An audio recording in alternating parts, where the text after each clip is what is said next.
Ito. Ayan o, ayan o, ayan o. Ha, ayan o. So, lagpas lang mirror mo dyan, lapitan mo ng konti. Lapit mo na. Okay. Then, mamaya, pwede pa lagpas. Abante. Yan o, go. O, todo. Yan. Tapos, tinan mo siya. Tapos yung reference natin na dalawa. Yung, kailan makita mo siya. Tapos yung nag-point yung katawan ng sakyan mo doon sa ano. Okay na? Point na ba? Yan. Okay. So, lagay sa reverse. Very good. Todo. So, dalawang attention. Nandyan muna. Okay. Tinan mo muna kung sasabit siya dyan. Pag nakita mo medyo may space, saka dito tingin na. Okay, okay naman, ano? So, hindi ka nasasabit. So, dito na pong attention natin. Kasi possible na sumikip ito. Okay naman siya sa ngayon. Okay? So, diretso ka lang. So, dyan, tinan mo rin. Yan. Hindi mo lang pumantay katawan sakyan mo dito. Tapos dyan. Ang silip ng mata dyan, tingin dyan, tapos sa unahan. Yan, pabalik-balik lang mata. Yan. Pag pumantay, konti pa. Yan, gitna manibela. 1, 2, then atras. Okay? Hindi ba ang pantay, ha?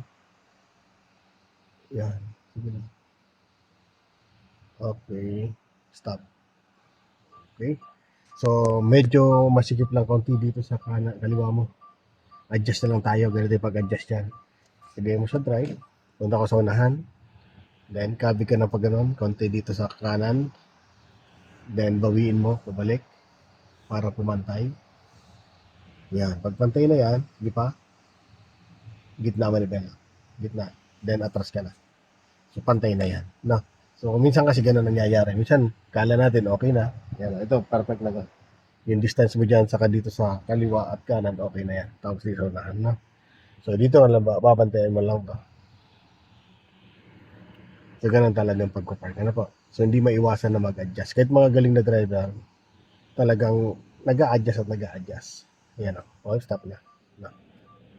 Okay. Yan, perfect parking na yan. Lumagpas ang konti mirror mo dyan. Todo mo kaliwa. Dito ka tumingin. Yan. Ito, yung ilaw nito, i-point mo lang tong katawan sa sakyan mo. Sige ba? Ayun na, nag-point na. Gitna. 1, 2, then dyan ka mag-focus. Lapit mo yung gulong sa gutter, doon sa guhit. Dire-diretso lang. Sige lang. Sige lang. Sige lang. Ilapit mo yung gulong mo sa guhit.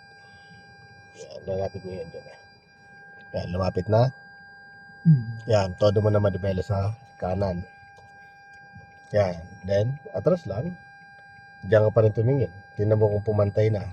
Tapos tingnan mo rin kung sasabit ka sa gutter. Siyempre pag sasabit ka sa gutter, aabante tayong konti na. Ano, madikit ka sa gutter. Madikit. O, todo mo manibelas dyan sa kaliwa. Tapos abante sa Aabante mo siya. Kasi adjust tayo. Ano, konti lang yan, abante. Abante. Okay, hindi pa. Yan, todo mo sa kaliwa. Ay, kanan pala. Ganun yung mga adjustment dyan.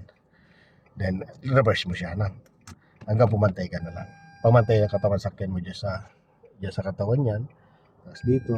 Tapos dito sa ano. Tapos,